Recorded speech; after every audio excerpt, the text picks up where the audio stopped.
Hello, my chickadees. Hello, Star. Welcome in. I hope everybody is having a lovely day today. Sorry for skipping our live last week, but I had things to do. I needed to get some more Patreon videos figured out, and since it was the end of the month, I had to sacrifice the live stream, but it was well worth it. Today we're going to be continuing the Divine Speaker Sun and Moon. Hello, Peridot! Welcome in! How are you doing today? But we are going to be continuing the Divine Speaker Sun and Moon, which is a prequel to the Divine Speaker, which we've played before on the channel. And we played a bit already, so this is our second playthrough of it. It's a linear story, so we don't really have a lot of choices, so we don't have to work on endings, so that's lovely. But I'm still like half afraid that we're going to end up with a spicy scene, even though this should be the safe for work version. But that didn't stop the safe for work version of Divine Speaker from giving me a mini heart attack. Anyway. We're going to dive on in and continuing this. Let me see. Oh, hello! I almost didn't get rid of our lovely intro scene, image. I'm just so proud of it, you know? I'm here doing sewy stuff at work. Aw. Nice little sewing day. I hope they're not making you work too awful hard. Alrighty. Boop doop doop boop boop boop boop. Okay, I don't need that up. I'm a professional. I know what I'm doing. Alright. There we go. I got chat pulled up.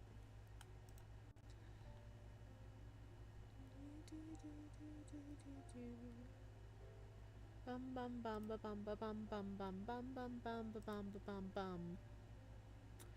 Alright. I think we're about good to go. There we go. I got both of the chats pulled up. And we're gonna dive on in.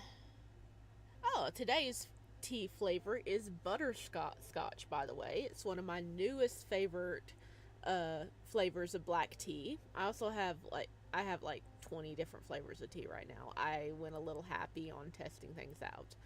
But butterscotch has quickly become one of my favorites, and I ordered a giant bag of it. So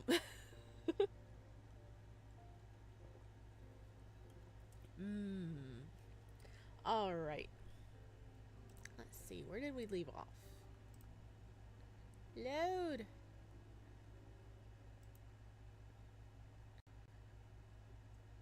Okay, so we're remembering. I remember my first life. Dude, have you been reborn? I think we're this Lucius is the current divine speaker. I think he's one of them that starts like helping overthrow everything later. Whoopsie. You know, he's kind of cute though. He remembers his first life? That's kind of crazy, though. The man's long black hair flowed out behind him as he paced and back and forth, deep in thought. Though I doubt it was truly my first life. The first life I remember, perhaps. That's a better way to put it. I remember my face, my voice, my body. And I remember your face, your voice, your body. Though at this point, I wonder if I truly do remember you. Was it truly how your face looked? Did your voice really rise like that at the end of each sentence? Moonlight streamed in from the open window, giving the man a glow that seemed almost inhuman. Who is he remembering? Oh, wait. Hang on. Do I have the audio up too high? The music up too high? Gonna turn that down a little bit, just in case.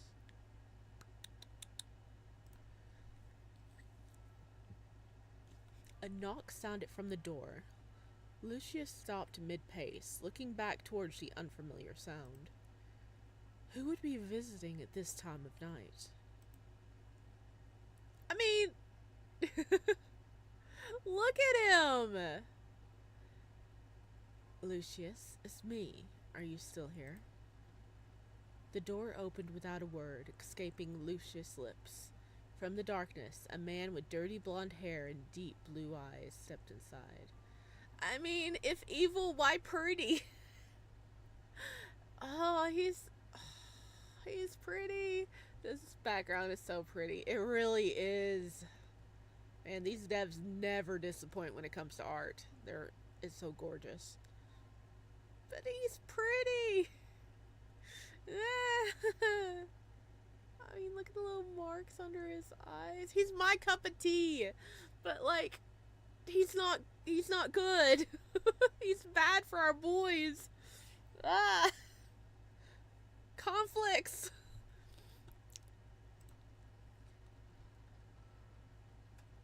Verse. I think it suddenly just started downpouring here. Alrighty. There you are. Lucius looked away from his smile. That smile does not belong to him. Surrounding the king was an aura of the deepest purple, a color that belonged to someone truly one of a kind. Okay, so this is the king, and he's like, that's not your smile. So he does remember his previous life, and I guess he remembers the previous king's incarnation too. Hello, Star. Dang, it really is downpouring, guys. Oh my gosh. Really?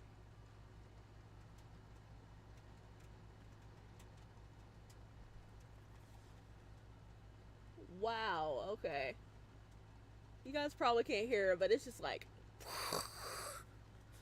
Okay. I am easily distractible. I apologize. An aura that does not belong to him. What do you want? So this is the king. How long are you going to keep this up? Oh yeah, I can hear it. You can hear the rain. Wow. Taking a deep breath, Lucius wiped the frown from his face and smiled at the man. Keep what up, your majesty? All of this.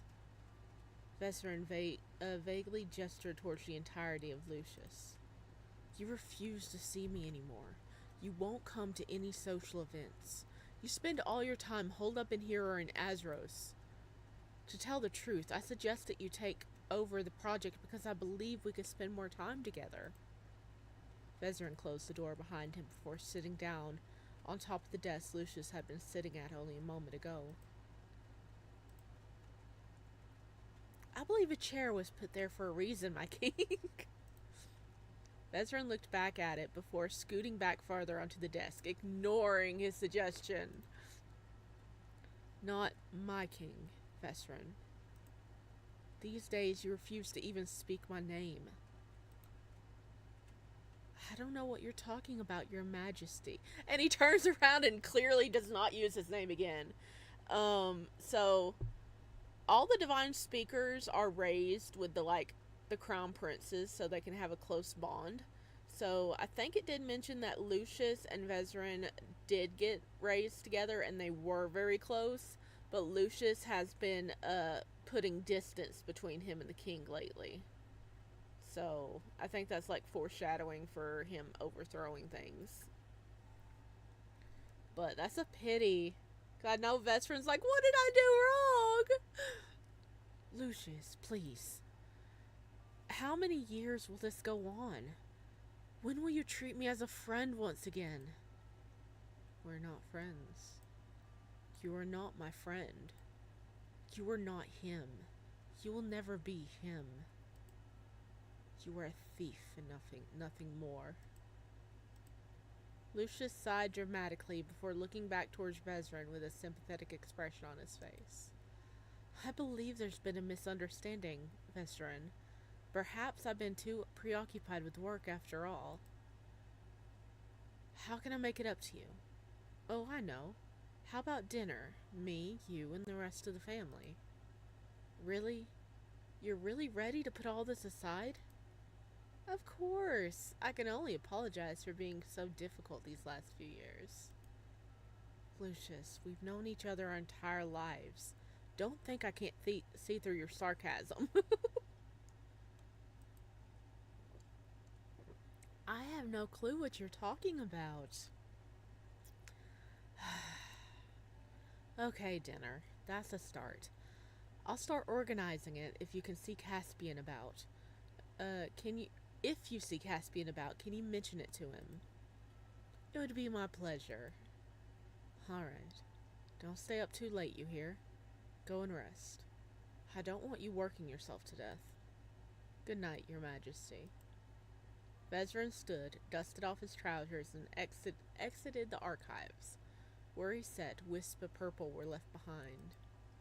Lucius twirls his fingers through the remains of that strong, one-of-a-kind soul. The one he had begun to forget after so long. Yes, I remember my first life quite well. What was your first life? Oh my god. Oh my god, look at him.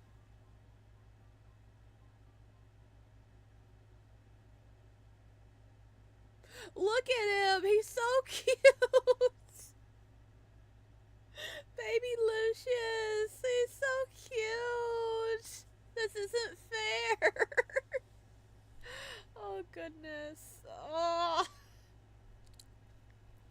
I'll be right back. In a far corner of Sidcam sat a small, unremarkable flower shop, aptly named Flora. A mix of fresh and wilted flowers set in the front window, unpurchased. Wait, is Sidcam the story the one that we're in right now, or is that like a different city? I think it's no, it's Arakavala that they're in. So he's not. So he originally wasn't even from. Wait. Isn't this the city that Caspian ends up in as a grown-up, as a carpenter? I think. Sidcam? My brain is struggling, guys. To say the store was both unknown and unpopular would be an understatement. A young man with short black hair rushed out of the store, carrying an empty basket. As he stepped outside into the cool winter air, he stared back at the front window with a wide smile on his face. Popular or not, the young man didn't care. If he could live out his days quietly picking, arranging, and selling flowers, he didn't mind whether 2 or 200 people visited each day. Basket in arms, he sped down the street, careful not to slip on the snow that was already piling up on either side of the road. The streets these days are so empty. It wasn't long ago that Prince Shion and the Speaker had left the city after the war. The bloodshed was immense, and with half the population just up and leaving, the city had become somewhat quiet. Quiet isn't so bad, though. The young man didn't really care either way about the war, but the Flora was located in Sidcam, so that's where he decided to stay. His arms swung back and forth as he almost broke into a skip. A basket waiting to be filled, a clear blue sky, and the morning air. All these things put the dark-haired man in a good mood. He just wants to pick flowers. That's all he wants in life. Lucius, is that you?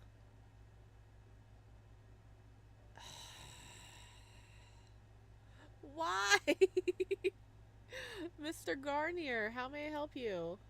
Where are you off to in such a rush? Picking flowers again? Yes, sir. The boss wants me to do a restock. Lovely. Will you find me one of those, what do you call them? Begonias. I'll keep an eye out for you. If I find any, I'll put them behind the counter for you to pick up. You're a good man, Lucius. Glad I am that you didn't take off with all those lunatics. Let Shion have all their worthless gods and that treacherous speaker. We'll be better off without them, I say. Lucius stared at the man. While he truly didn't care either way, he could tell that Mr. Garner wouldn't appreciate his point of view. Here, here. By the way, how about you give me a clue about where you find all these flowers, Every other flower store went out of business with the way winter has stuck around. Lucius raised a finger to his lips and winked. Trade secret. Yeah, it's in the middle of winter. Where are you getting fresh flowers? Somehow I knew you'd say that. The man laughed. His wide face contorted as the bellows escaped his mouth. Mr. Gardner was a simple man, not from any high house, yet also not part of the lower echelons of society. He waited around somewhere in a range of people that could afford flowers occasionally as a treat. People like him were Lucius's favorite customers. The rich were so rich they could never appreciate a flower for what it was, nor respect its fleeting beauty. People like Mr. Garner would treasure their flowers. It would sit in the middle of their dining table, if they had one, and the entire family would look at them with adoration. When they wilted, they would be pressed and kept as treasured mementos. Yes, customers like Mr. Garner was truly the best. Fine, fine, keep your secrets. But a warning, if I may. Yes. If you're going into the Rukuriz Mountains, then be careful. Though the battle fought there was a week ago, there may still be dangers lurking about. Well, thank you, sir. I'll keep that in mind in case I'm ever out that way. Not even a hint, huh? No, sir. Oh, he's so cute. He's too cute. Alright, it was worth a try. Be safe out there. See you later. Lucius waves off the man. With his basket firmly in hand, he continued on his journey towards the gates of Sidkayam. He left the golden gates of Sidkayam behind and quickly checked behind him to make sure that Mr. Garner hadn't followed him, before taking a sharp turn to walk around the city walls. The walls were... So he's like pretending to leave the city, but in fact he's not going the way he thought he was going. He's really keeping it a secret, ain't he? The walls were high, made of rough white stone. These walls had faced countless battles where the city had been defended by human and god both. But not anymore. It did feel a little strange to Lucius, to live in a city without divine protection, to not have that special feeling of being watched over from above and all around him. He felt a little lonely. He laughed. Not like anyone in particular was looking out for me, though. Nothing much will change. He walked up the quickly sloping mountains. Though the kindly Mr. Gardner had warned him about it, he was still surprised to see the remnants of war strewn about the white landscape. Swords, lances, shields, blood. It seemed like a deep, dark scar on the history of Sidkayam that may never truly go away. Perhaps it would heal, but it would always be there.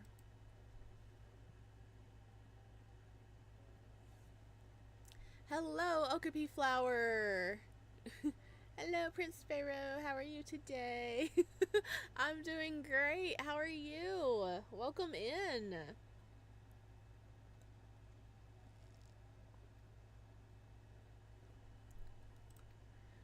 They didn't find them, did they? They won't be trampled, will they?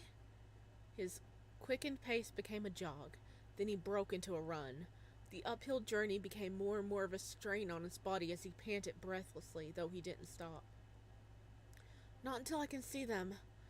The sunlight shone on the snow and ice harshly, reflecting back into Lucius's eyes.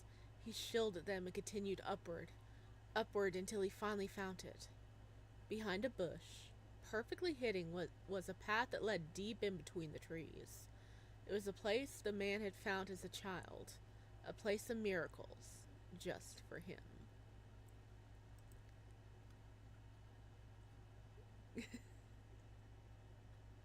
That is an interesting emoji. With a tired smile, he pushed aside the brush and ducked under the branches, narrowly escaping the thorns that tried desperately to prick his skin. He followed the track that could barely be called a track, worn down only by his feet, all the way to the end. Dang! Holy crap, he's got a full field. A field. That's more than a field. That's like a freaking. I don't know, but look at this. He's got full meadow just for himself. Leaving his hidden pathway behind, Lucius stepped out to the sunlight once again, his eyes taking in the sight he's seen countless times, yet always managed to surprise him. Deep within the mountains that surrounded Sidcahem was a snow-covered meadow filled with life that shouldn't have existed amidst the harsh, icy conditions. Flowers bloomed through the snow, surrounded by shimmering light Lucius had come to love. It's like a shield has been carefully left around each flower, allowing them to survive even out here. Wow, that place is beautiful. It really is. Oh my gosh. How? How is this like a thing? Flowers of every color of the rainbow awaited him. Carefully, he knelt down in the snow and inspected a light pink blossom. Because surely they shouldn't be able to grow. What's protecting them? A begonia. Begonias usually only grow in warm climates. We're the only shop in Sidcahem that's ever stocked them. Some people would go their whole life without even seeing one. Mr. Garnier has good taste. What? What? Before his eyes, a scene played out for Lucius. A grand castle. A man atop a throne, his voice loud and booming. Stomping feet a scream. A man he'd never seen before, with blonde hair and deep purple eyes, and a sword coming towards him. And then pain as he was pierced to the chest in an attempt to protect the mysterious man. Pain. So much pain, so much blood. Did he have a vision or a premonition? Lucius jumped backwards. He was back in the field of flowers with the morning breeze tasseling his hair. There was no castle, no man atop a throne, no blood, no pain. What was that? Maybe I haven't been sleeping enough. Now I'm imagining things. Lucius reached out with his shears, ready to cut the flowers loose and quickly play them in the basket, when the sounds of crunching snow came from behind him. Oh no! Someone followed him! Oh no, I was followed after all? I'm sorry, but you can't be here. Lucius stood up quickly, his arms wide to defend his special place, but stopped dead in his tracks. Oh, I thought to protect the flowers, but it's just you. Oh, is this a guy he just seen? Blonde hair and purple eyes? Is this the man that's about to kill him, or the man he was protecting? I guess that's who he's protecting, right? That's good. The man swayed on his feet, his eyelids gently opening and closing as he tried to stay conscious. His hair was tasseled and covered most of his face. He looked like he'd been through a serious ordeal, to say the least. Are you okay? Perfectly fine. The unknown man collapsed to the ground, surrounded by flowers. He, in fact, was not fine. Oh my god. Wait, am I allowed to say that anymore? It doesn't matter. Hey, are you okay? Lucius knelt down in the snow next to the collapsed man. His breath was ragged and his chest rose and fell with what looked like considerable effort. Lucius put his hand to the man's forehead. It was burning hot. That was when he noticed it. Blood covered the man's clothing. Okay, I need to inspect his wounds. Carefully, Lucius unbuttoned the man's shirt, ready to see grievous wounds he could never be able to help with. But instead, he was greeted with freshly healed skin. Light scars dotted the surface. What the? Not his blood, then? Someone else's? Oh, he has the power to heal. Okay, well, he's not bleeding, but he's still collapsed. His forehead is burning up, but the rest of his body is so cold. I should warm him up. Lucius rushed back to his basket. In the bottom was a few select items: a flask of water, a knife, and what should have been a flint and fire starters, but they were surprisingly missing from his basket. What the?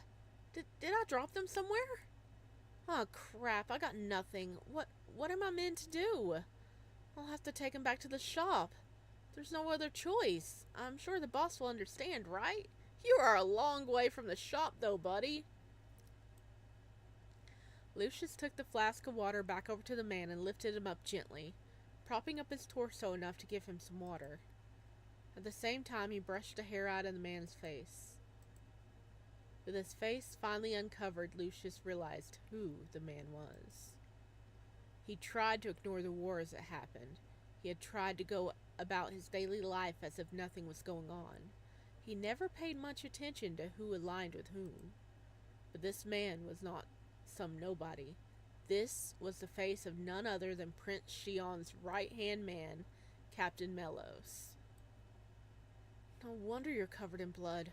But what are you doing out here? After the prince and speaker, you must be the most wanted man in Sid KM. But I can't exactly leave you out here to die, can I? With his mind made, despite reluctantly,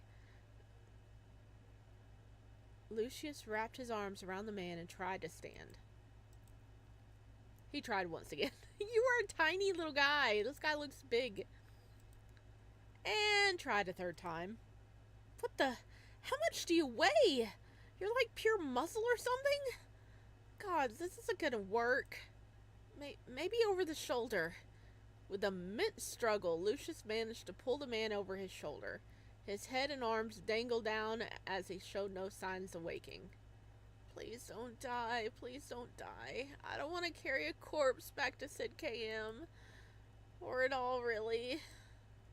With unsteady feet, Lucius slowly followed the hidden path back to the track, leading down the mountain with the man hanging over his shoulder. Well, his flower picking moment just got interrupted. Oh, goodness. He was like, I just wanted to pick flowers. Why did this happen?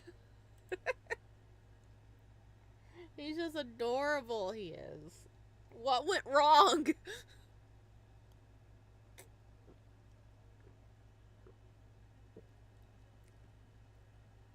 As soon as he reached a steep hill, Lucius knew he was in trouble. His center of gravity was thrown way off by Melos, who was still out cold. He teetered one step at a time, careful not to stumble or drop the man, but it was a slow and not at all steady trek. Sid KM sat in the distance, built into the mountains like a jewel proudly set in a silver ring. The golden gate shone in the sunlight, which were already directly overhead. I'll have to go back later for the flowers and the basket. I hope I won't be fired. I mean, if he fires me, then he loses his supply of flowers. I could start my own flower shop. Stall. I can't afford a shop. I mean, I can't even afford a house in the current economy. The boss was nice enough to let me live in the basement. You would think with half the city empty they'd be giving away houses, but nope. Lucius sighs as he shifted the man on his shoulder into a more comfortable position. Soon enough, the golden gates were just before him. He exhaled in relief.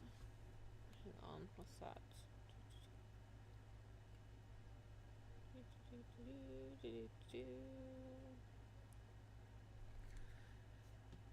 When he noticed that no guards manned the gate.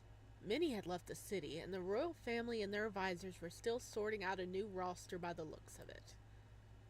What that meant was no pesky guard asking why Lucius was dragging a man, who happened to be the ex-prince's right hand, into the city unconscious. With a careful look left and right, he tiptoed into the city. The streets were still as empty as they were a few hours ago when Lucius had left the city. He peered through a few window fronts as he passed. Either the shops were closed, never to reopen, or one bored store owner sat in a stool behind the counter with no patrons to be seen. Still, it works for me now. I gotta get this guy inside and check him out properly. Ah, Lucius! Mr. Garnier, we don't have begonias! Leave us alone! Shit. Mr. Garner quickly sped toward Lucius, his small round glasses balanced on his head. He probably can't see me properly from that far away. Sorry, Melos. Lucius dropped Melos unceremoniously on top of the trash bags that sat in the corner of the road, and quickly stepped in front of him, shielding him with his body. Ah, sir, how lovely to see you again so soon. And you too. Did you find those begonias? Oh, actually, I did. I actually had to run an errand before I go and collect them. Shh, you're trash. Be quiet. Is there someone back there? No, I mean, no, I don't think so. I swear I just heard... Have you been getting enough sleep, sir? Lucius wrapped his arms around the man's shoulder and turned him around. Actually, now that you mention it, I have been struggling to sleep a little. If you want, I could collect some flowers. I can help with that. There's flowers I can help with that? There's flowers I can help with all kinds of things. Well, I'd appreciate that. What kind of cost are we talking?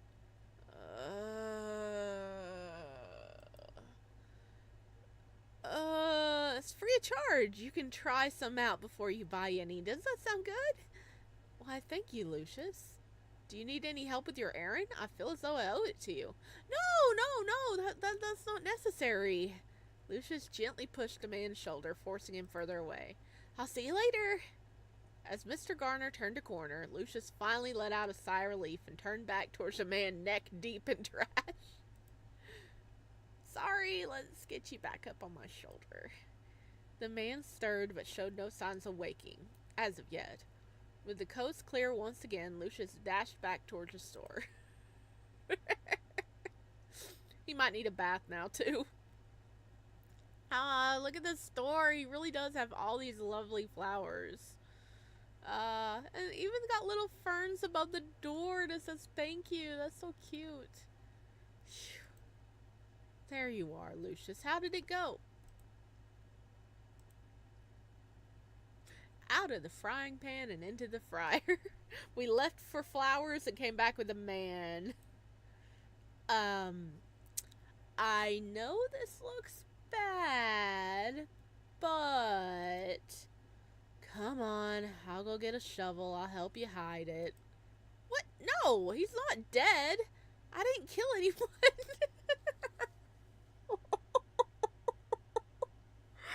Oh my god, the boss was already like, okay, you killed somebody. Okay, you got a dead body. I'll help you bury it and hide the evidence. Oh, at least the boss was like on his side. Oh, well. Do you really think I could kill someone? So you just beat him up? No! I found him like this out in the snow. I'm gonna take him downstairs to have a look at him, okay? And, I have to go back to get the flowers later. Is that okay? And what am I meant to do with this line of people going around the block waiting for flowers? The man feigned a sigh, waving his arm towards the empty store. Thanks, boss!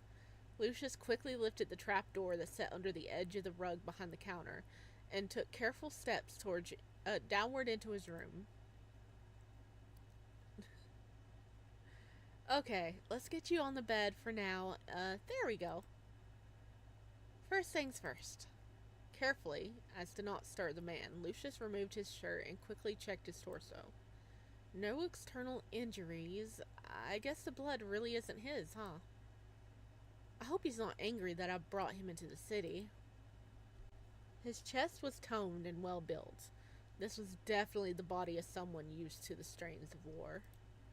Lucius blinked once, then twice, before looking away from the half-naked man draped over his bed. Okay, I'll take his pants, give him some medicine, then go wash them. Hopefully by the time I'm done, he's feeling better. I'm sorry about this. Really sorry. Still looking away, Lucius unhooked the man's belt and undid his trousers before pulling them from his body with some difficulty. Plants with natural healing properties. Lucius dashed towards the desk, where his drawers were filled with various dried flowers, herbs, and miscellaneous plants he had found and identified. This, and this, maybe this? Okay, this will either help him or kill him. At least if he dies, the boss already said he'd help me bury the body. No, he's gonna be fine. Just fine.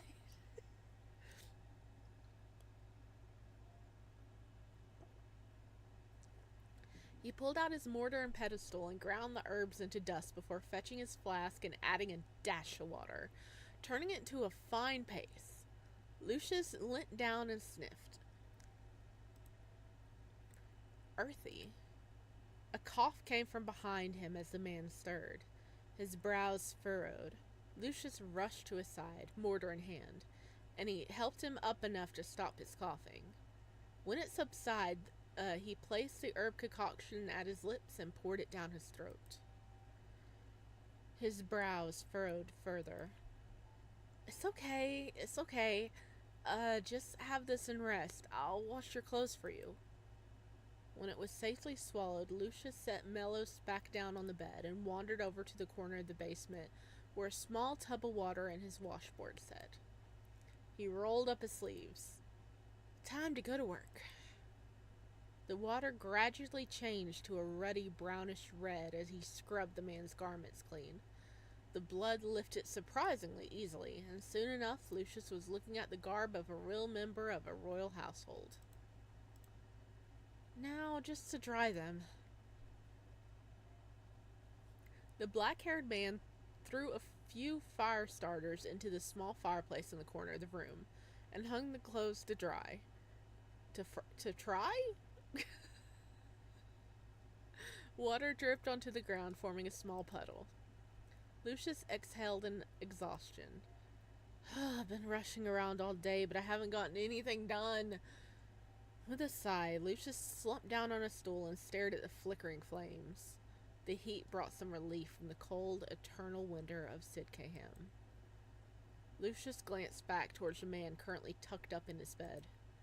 Still asleep, huh? Uneasy, Lucius hopped to his feet and approached the man whose chest still rose and fell gently. Lucius felt his head with the palm of his hand. Looks like your fever went down at least. Is he awake? This isn't what it looks like. Lucius backed away from the man, who snapped upright in bed. He looked down at his body, finding himself undressed. This really isn't what it looks like. I was checking you for injuries, and your clothes were dirty, so I washed them. Please don't kill me. It's you. What the what the what? He's a wolf boy? How did this happen? What the Please don't kill me. Please don't kill me. Oh my god, look at him. Look at the tail. And the ears. Is this really popped out? Is he a wolf boy? I'm really sorry, Melos, sir. I just wanted to help. Oh my gosh, it's really you. I'm so excited. I always wanted to meet you. I'm your biggest fan. Wait, what? The man on top of him seemed to have stars in his eyes. He looked at Lucius as if he was the most precious jewel in the world. So is this just like him being excited? We're imagining this on him? Because it didn't mention this. I think there's been a misunderstanding. Wait, what are those? Nope, nope, they're really there. From the top of his head, 2 ears, the same dirty blonde as his hair, had appeared, and behind him a tail wagged back and forth. Could you sign an autograph for me? The man above him ignored the fact he had sprouted both dog ears and a tail. An autograph? Melos, sir, I think you have the wrong person. Who's Melos? You? Lucius stared up at the man. He definitely looked like Melos, that much was for sure. My name's Nikolai. Nikolai?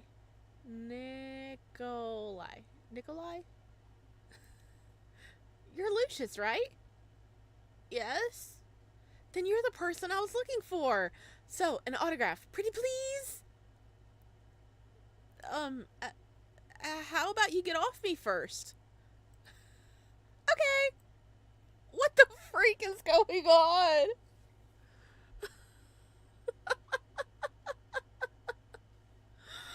Oh my god, what the freak is going on? Oh my god, this is funny. Nikolai jumped to his feet and instantly reached out to pull Lucius up beside him. When they were both standing, Nikolai dropped back down to the ground, sitting by Lucius's feet. He looked up at Lucius with quite literal puppy dog eyes. With a flushed face, Lucius reached for the mysterious man's clothes and handed them to him, allowing him to dress. Look at him! He's a literal puppy. Okay, one thing at a time. You're not Melos. I'm Nikolai. Okay, you're Nikolai. But you look just like him. Oh, this probably used to be his body.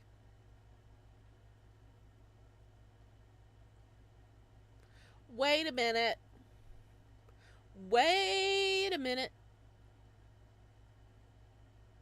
You really did carry a corpse back, didn't you? Oh no. Oh, his ears. I know. Oh my gosh. So was that really Melos we met in the meadow and we carried him back here and he died and this guy possessed him? What? Is he crazy? Did he hit his head? And the dog ears? I have no clue.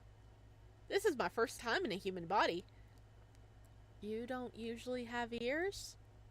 Well, I guess I can hear you double as well if I have 2 sets. How lucky! So I don't actually have anything specific for you to sign, but maybe you could just sign my chest. Wait a second, please. The dog person on the floor in front of him instantly shut his mouth and looked up towards Lucius. Oh, he's a good boy. What were you doing in the mountains? I was gonna wait with you with my flowers.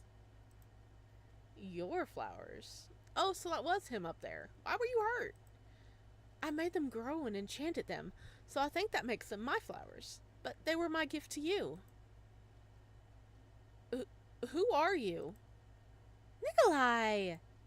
Yes, you said that. But I mean more like, what are you? Oh, I'm the god of winter. Oh my god, the god of winter got a crush on this cute little boy and was like, he's looking for flowers. I'm gonna make flowers grow for him. So the god of winter made this little paradise where he's letting flowers grow in the dead of winter just for this little boy to be happy. Oh my god. That is adorable. Right, the god of winter. You don't believe me? Sir, I don't mean to be disrespectful at all, but I think you might have hit your head and it's messing with your memories. Here, I'll prove it to you. Nikolai raised his hand, flickering his ears through the air with dramatic effect. Oh, hang on. Nothing happened. Like I said. Wait, I'm just getting used to this body, I swear. He waved his fingers around again, and once more, time for good measure. Frustrated, his shoulders drooped and his hands fell to the floor. Only then did something happen. If a gust of wind had blown through the basement, snowflakes whooshed through the room, sending a chill down Lucius's spine and blowing out the fire almost instantly. There we go! Dude, you blew out our fire! Your coat. Lucius rushed back to where he hung Nikolai's coat to dry. It was frozen solid, in a worse state than it was before. My bad. I guess I'll be stuck here a little longer, right? You're really a god? Yeah, but it's no big deal, really. That's a huge deal. A god? In a human body? In my room? How is this even possible? Well, to make a long story short, the speaker kind of took most of the gods with him, but a few of us stayed behind. But without people worshipping us, we're kind of sort of all dying, so we can die or take a human body. You can do that? Wait, if you're a god, then why did you pass out before? Well, oh, look at his little ears drooping and his tail's drooping.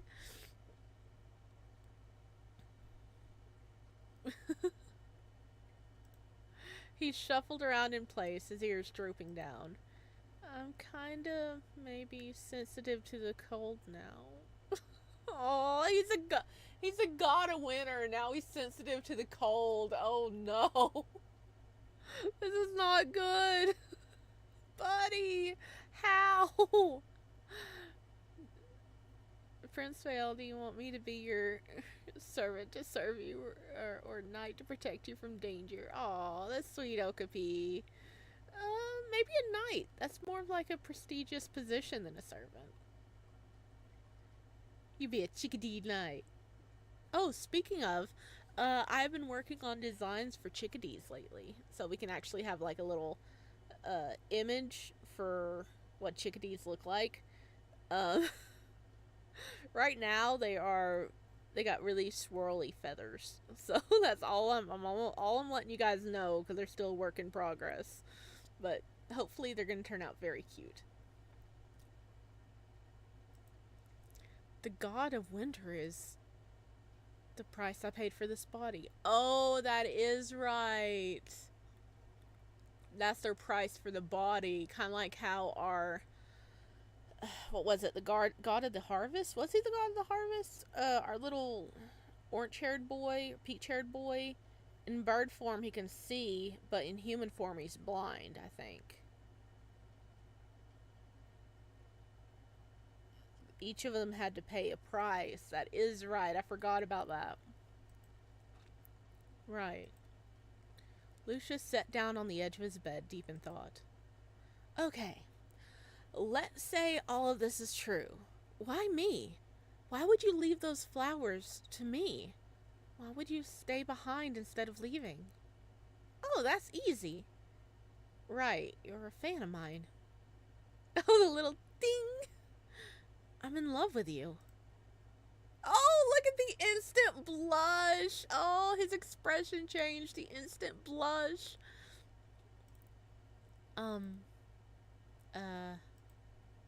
You know what? I actually have to go get my basket, so I'll be back in a little while. Wait, can I come? No, you'll be recognized. Maybe you don't know Melos, but he's kind of infamous in Sidke Him. So just stay in my room, okay? Tell me you'll stay. Fine. Still unsatisfied, but with little choice, Lucius jumped up from the bed, looking anywhere but at the man. I'll be back soon. Lucius rushed up the staircase, putting aside the trap door and leaving Nikolai behind. Yeah, he's got to process this. How's he looking? Fine, just fine. I need to go get some fresh air. Whoa, Lucius, slow down for a second. Is everything okay? Should I get the shovel after all? No. He's just resting right now, so I'm gonna go collect those flowers. It really can wait. I'll be back soon! As he flees out the door. Oh gosh. He really was like, I gotta get out of here and think for a minute. He's way too forward. Who meets someone and just tells them that they love them? And a god nonetheless. Lucius wandered aimlessly through the streets. The sun above still blared down on him, yet he knew for certain that wasn't the reason his cheeks were burning up. I'll just go get the flowers, get him dressed, and send him on his way. There! Easy! With his plan in mind, he left the city once again to collect flowers, this time taking more time than usual. Whether this was to make it up for the boss by gathering more flowers, or to stay away from the overly affectionate Nikolai, he wasn't sure. He's so cute. Look at him. Now he's got glasses on. Ah! I'm back. Lucius! Wait. No, that was him. He was like, Lucius! About time. It's dangerous being out this late. What took you? Lucius stared completely gobsmacked at Nikolai, who had indeed left his bedroom. Lucius's own pair of round eyeglasses set on his face. Oh gosh, so he is wearing his glasses. In short, if it was meant to be a disguise, it wasn't at all effective. I told you. Oh, he's feeling all better. Nikolai here told me all about how you fixed him right up. Why didn't you tell me that you were some medicine expert? Nikolai is a wolf guy and a florist at the same time. I think he wouldn't mind being, working here as long as he's with his baby. He's so happy. I'm really not. You are. I felt better straight away. Lucius's cheeks burnt even more than before at the sudden praise. Wait, you called him Nikolai? That's what he said his name was, right? Melis's long-lost twin brother. Nikolai looked away, an embarrassed smile on his face. Okay, it might work on my boss, but that's not gonna fool anyone else. Anyway, Nikolai has been helping around the store. He's not bad with plants himself. Take a look. The flowers in the window that were wilted when he left suddenly stood upright in full bloom. He really did enchant the flowers. Are you looking for a job, Nikolai? Wait, what? I'm going on a business trip to Lasmere starting from tomorrow. Maybe I forgot to mention, Lucius, wouldn't you like some help while I'm gone?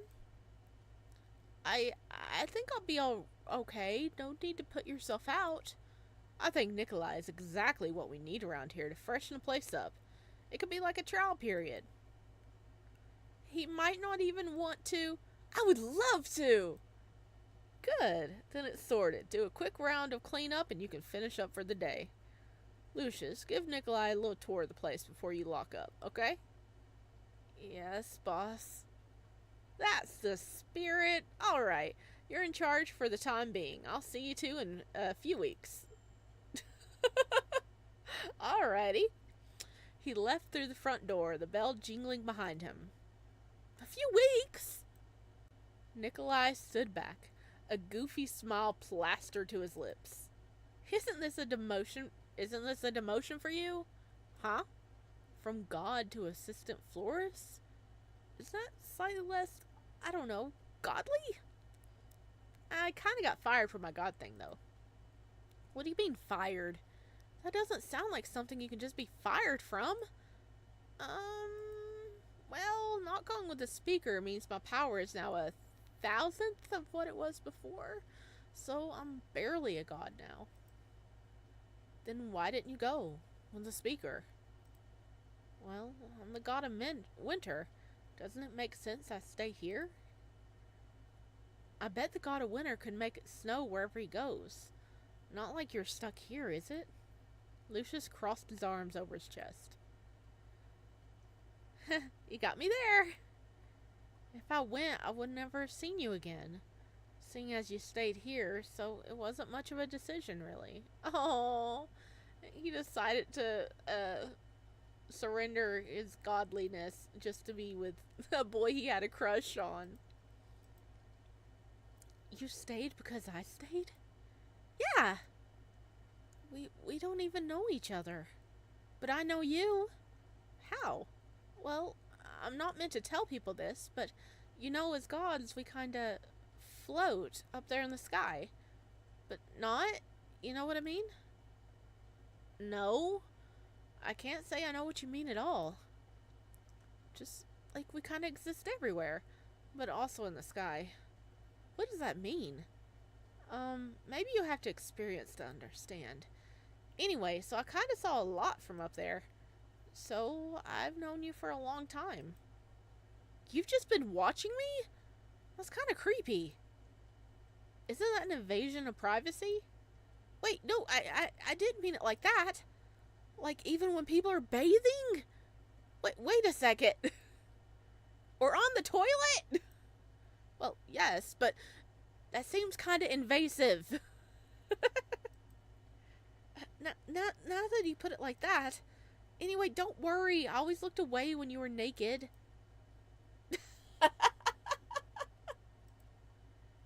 Don't you have, I don't know, something more important to do than watch a single person? Not really. I mean, the snow kind of sorted itself out. What a useless god. Wait a minute. This city is like, what was it? They said something like it was a city of eternal winter or something like that, so it's like always cold around here. Is it because Lucius found someone he liked? Not Lucius, but Nikolai found someone he liked and literally just parked himself at the city. So that's why it's always winter here, because the god of winter found a crush and didn't want to leave. Oh god, that's so funny. Let's just ignore this whole powerless god of winter thing and focus on the matter at hand, shall we? I'll show you around the shop to start. Nikolai nodded, obviously content to move on from the topic. This might be a stupid question, but have you ever had an actual job before? Nope. Lucius walked behind the counter, opening the small box that sat hidden out of sight. Inside was a small bundle of cash and some coins. This is where we keep the money after the customers pay. They have to pay? Yes. Did you think we were just giving away flowers? That's no way to run a business. Okay, I think I'm starting to understand. The customers pay for the flowers. Then we take money out of here when we need it, right? You don't get it at all. How do I explain this to someone who's never needed money before? Customers will come in and you'll greet them and ask if they need any help. If they do, you help them. But otherwise, you can just clean up around the place. When they're done, they'll come to the counter. You tell them how much the flower costs, then take their money and put it in here. Oh. Nikolai looked at Lucius as if every one of his words was dripping in honey. Over here is where we store the flowers and arrange them into bouquets. Can I do that? I can teach you later. I'll do it for now. You'll be gone in a few weeks anyway. There's no point in teaching you. Lucius's fingers danced just above the stray flowers.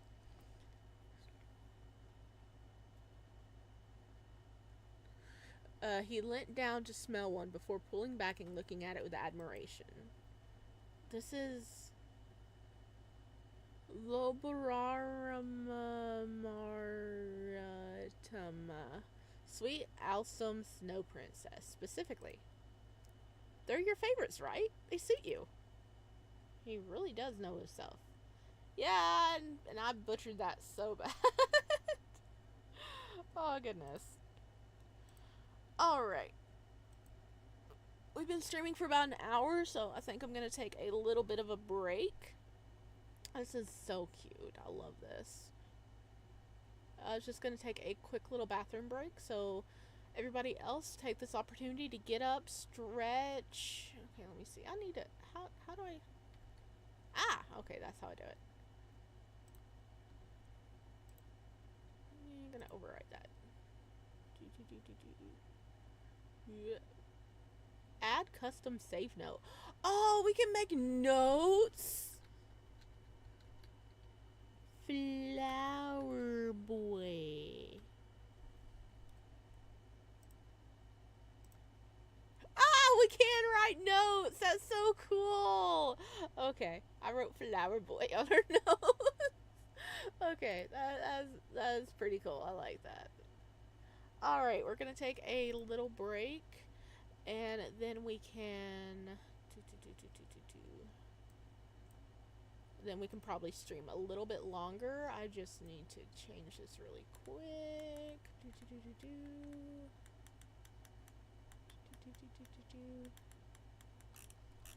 Maybe.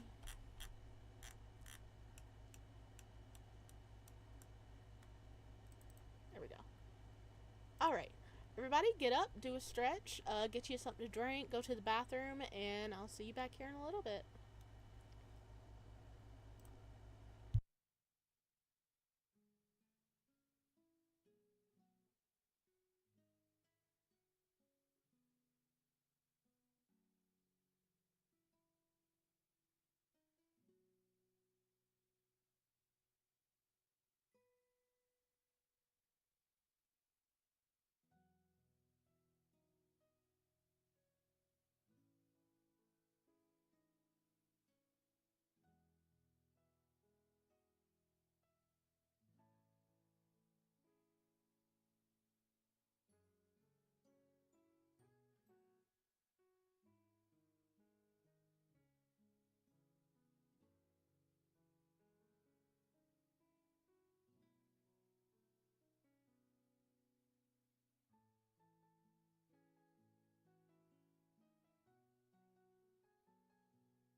Hello, my chickadees.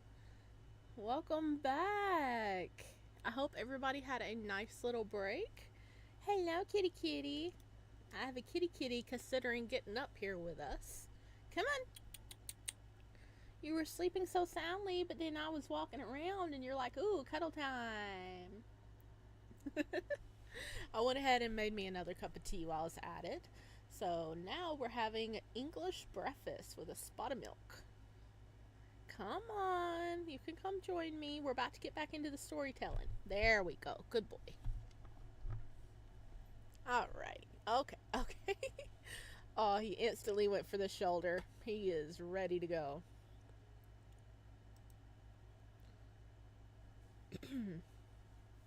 Yeah? You ready? Okay. I hope you know I can't reach my drink now, buddy. You're sitting on my arm. Okay. He really does know his stuff. They mean sweetness of the soul. Yes, they really do suit you. I left you a lot of them in the mountains. At some point, Lucius had begun staring at Nikolai as he spoke in detail about each of the flowers present in the store. Each flower carefully picked out and cared for by Lucius.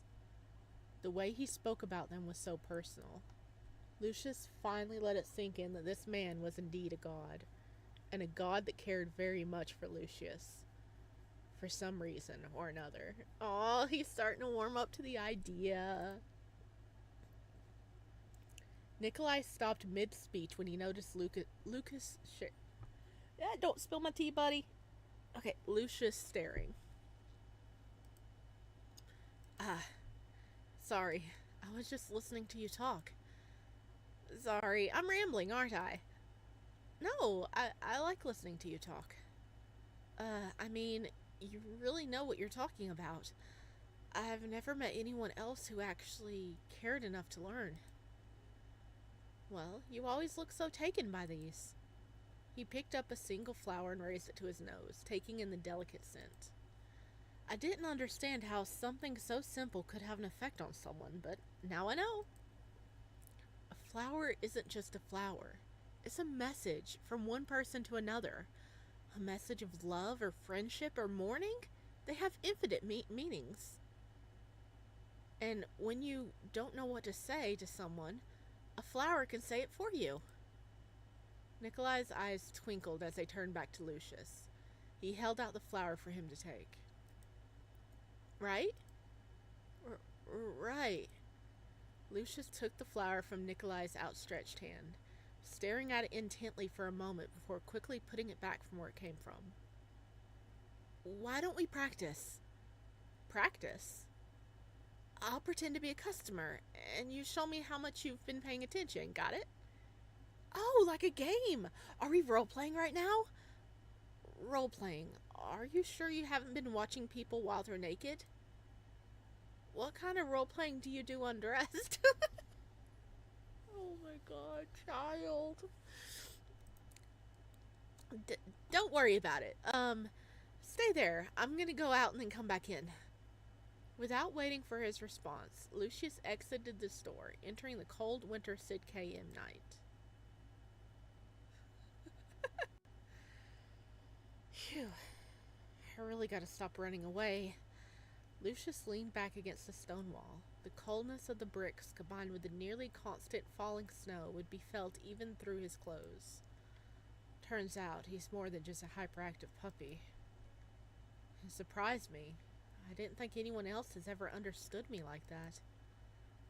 God, I need to cool off. An icy wind blew through the empty street, carrying with it dead leaves and frost. Lucius pulled in his clothes around him, staving off the cold. I gotta go back in. But I don't really know how to face him. He's too sincere and honest. The breeze blew with it a crumpled flyer, which landed at Lucius's feet. He picked it up and read the title.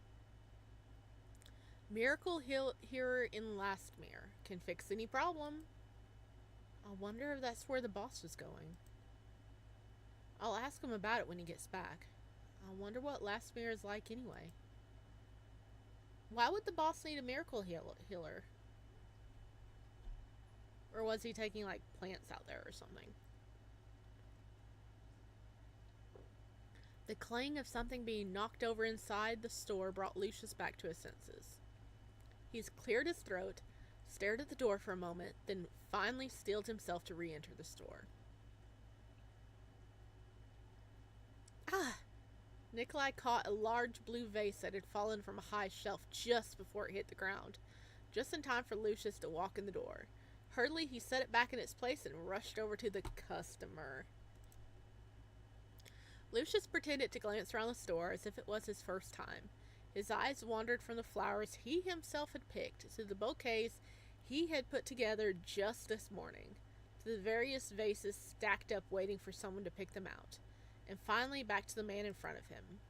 He kept his mouth shut, waiting for Nikolai to speak. Is there anything I can help you with, sir? He almost sounded convincing. Actually, I could use some help. I'm looking for a flower for someone important to me. Someone important? I'm throwing him in the deep here. Someone important could mean for anyone. I think I have just the thing for you. With the grace of a well-seasoned salesman, Nikolai guided Lucius towards the flowers in the back of the room before pulling out a bunch and handing them to him. Hythacinians bluebells. They symbolize gratitude, so they work well for a dear friend. If it's a more romantic nature, they can also mean everlasting love. Impressive. Then I'll take these, thank you. Nikolai quickly ushered Lucius to the register. He opened the box which contained the store's profit for the day, then looked towards Lucius. How do I know how much they cost? There's a list back there with the prices. Take a look. That'll be 30. Actually, first sign here. Sign something. Is he getting his autograph? Nikolai held out a single piece of paper and a pen, which Lucius took and signed with some confusion. Why? Yes, finally! Wait a second. I finally got it. I can die happy now. He wanted his autograph. Sneaky baby. Sneaky baby. You tricked me. There weren't any tricks. You signed it without asking why. Fine, I think that's enough for today. Anyway, it's getting really late. This is the best day ever. You should just throw that out. Seriously, I'm just a nobody. You don't need my signature. I'll treasure it forever. Why? I don't understand what it is about me you would even love? Be such a fan of. What's there to like? What's there not to like? Well, I'm not famous or rich. I'm not a part of the high houses. I've only ever worked here. I'm not particularly smart or funny or... None of that matters. Your heart is overflowing with kindness without end. Whether it's another person, an animal, or even something as simple as a flower. He lifted a bluebell to his nose, inhaling the scent before smiling. You treat it with love. That's why I left you those flowers. And why I fell in love with you. I think it's time to lock up for the night. Lucius shoved the flowers back into Nikolai's hand and instantly turned away. I'll clean up, so you go get some rest and I'll see you in the morning. But, oh, his little ears and tail are drooping. I don't have anywhere to go.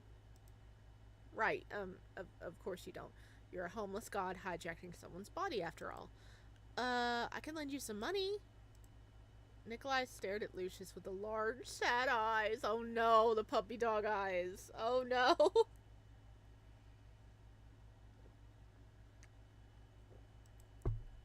You can't stay here. There's only one bedroom and I can sleep at the foot of your bed. You absolutely cannot. Why not? You're a grown man, not a dog. You need more space than that. Then I'll take the floor. I can't just let you sleep on the floor. I don't want to leave. At that moment, Nikolai seemed particularly small and vulnerable. Fine, okay, you can take my bed. But, no buts. Either that or I can give you money for a room somewhere. Come on, I'll get a fire started. It can be pretty cold in my room at this time of night. Not waiting for an answer, Lucius locked the door before pulling aside a rug that set over the trapdoor once again. Nikolai kept quiet, but his swishing tail and flicking ears gave away how happy he really was about the whole situation.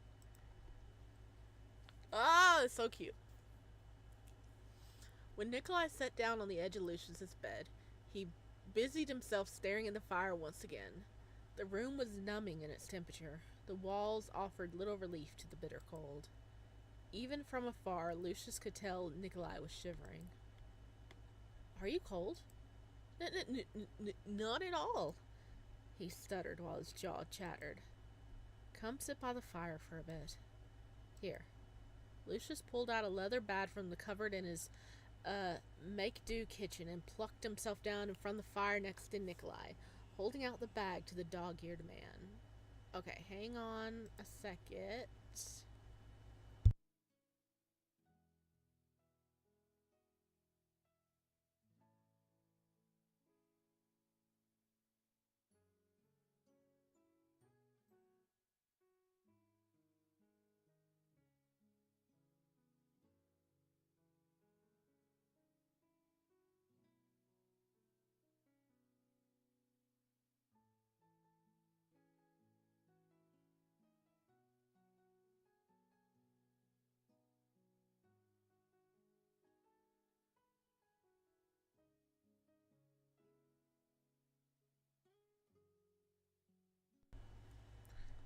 No, he's so cold. Lucius pulled out a leather bag from the cupboard in his make-do kitchen and plonked himself down in front of the fire next to Nikolai, holding out the bag to the dog-eared man. His tail swished against the floor as he peered inside. You must be hungry, right? You're right. I am hungry. Why are you so surprised? I've forgotten what it felt like to be hungry. To eat a tasty... Yuck, what is this? Huh? It's dried fruit and nuts. Fruit and nuts? What about meat? Do I look like I can afford meat? I don't even have anywhere to keep it. No, how could this be? Geez, you really are a dog, aren't you?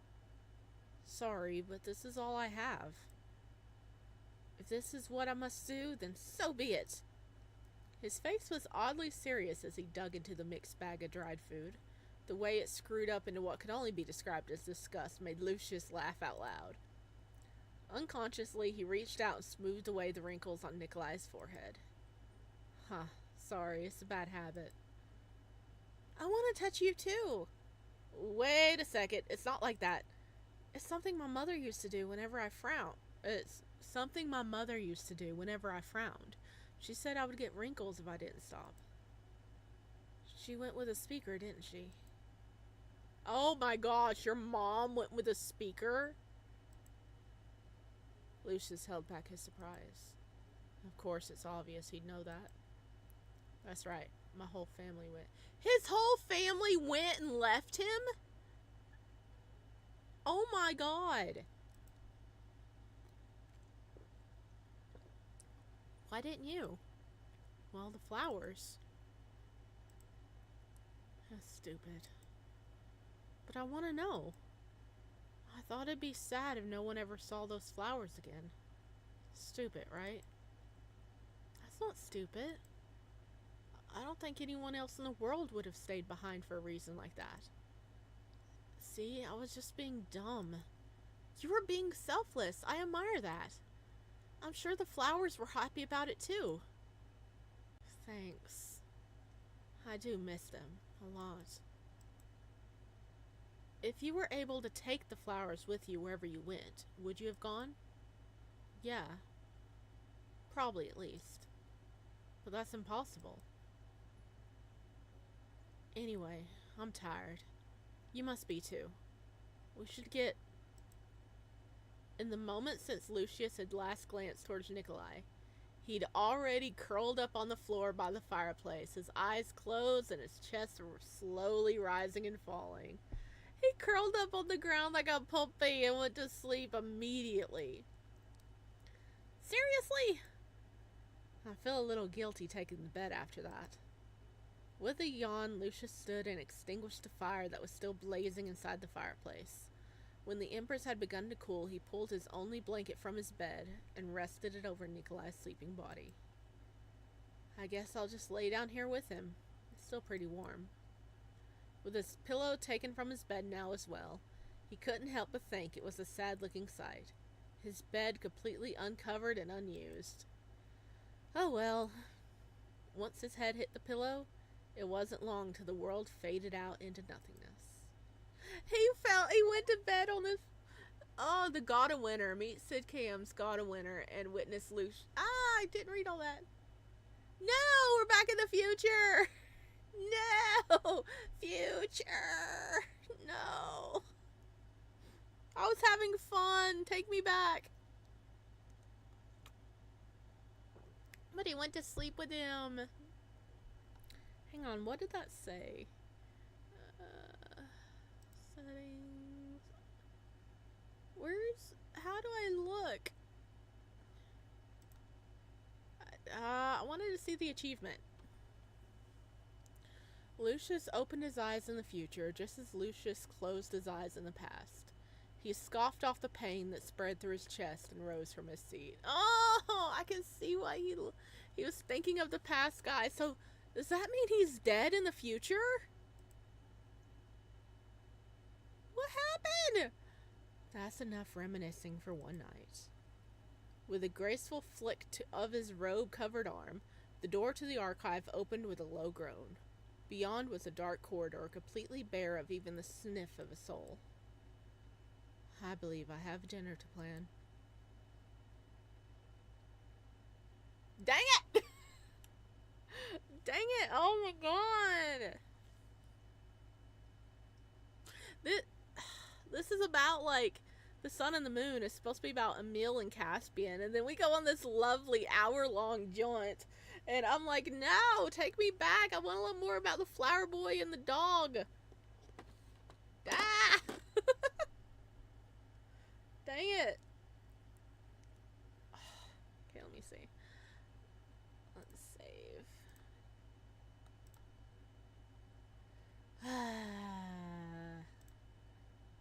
Nope, not that. I mean, look at that cute baby. But no. Dang it. Why am I starting to really like him now? Ah. That's horrible. I don't wanna. But I do. What happened? I'm afraid to learn what happened to the wolf boy. Because he was saying the wisp of the soul. So did his soul disappear? Okay, I did find the achievement. It says, meet Sid Caham's God of Winter and witness Lucius's first life. First life. So was he reborn? What? I've got so many questions. His first life, because clearly he grew, because, you know, divine speakers grow up with the crown prince. So that was his previous life, but he was called Lucius in that life as well. Or do they mean, like, what it was like before he came to the capital? Oh, I was not expecting us to have, like, a side story going on as well. I thought it was just going to be straight, you know, Aemyl and Caspian the whole time. But no, we get a side couple. Ah! Oh, what are you guys thinking about this? This is crazy. Oh my gosh. Alright, I was trying to decide whether I wanted to continue for a little bit longer or wait until next stream so we can be back to totally focusing on Aemyl and Caspian. Because this entire stream we've only been focusing on those two. Holy crap. But anyway, I think I will go ahead and end this here. I know this is a little early. We normally go for 2 hours, and this is right under 2 hours. But I kind of want to fully focus on these boys next stream. So there we go. I hope you guys are enjoying this. Let me know what you think about the new couple. Are you having mixed feelings about Lucius now? Oh, Isaac Newton, 123. Thank you for joining the nest. I hope you have an awesome time. Why is this way down here? You need to be up there in that corner. What about? But hello, welcome in, my dear. Hang on. Boop-a-doop-a-doop. Boop-a-doop-a-doop. I hope you have a fun time. I normally try posting a video up on YouTube every other day, and then I do a dual stream for YouTube and Twitter about Twitter. Oh my god, not Twitter, not Twitter. Twitch. I do a dual stream every Wednesday or Thursday. It depends, because I can switch back and forth depending on my schedule. And when things light up, or lighten up a bit in my daily life, I do try to stream a little extra streams over on Twitch.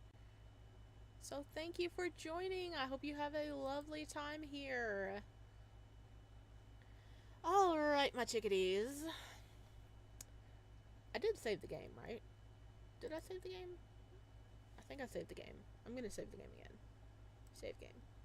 Yeah, we did save the game. Okay, back to title. Dun, dun, dun, dun, dun. Oh yeah, there we go! Look at our wolf boy. Okay, dog. He's, because I said it was like dog. He's so happy! Oh, it's so sad though that they're kind of...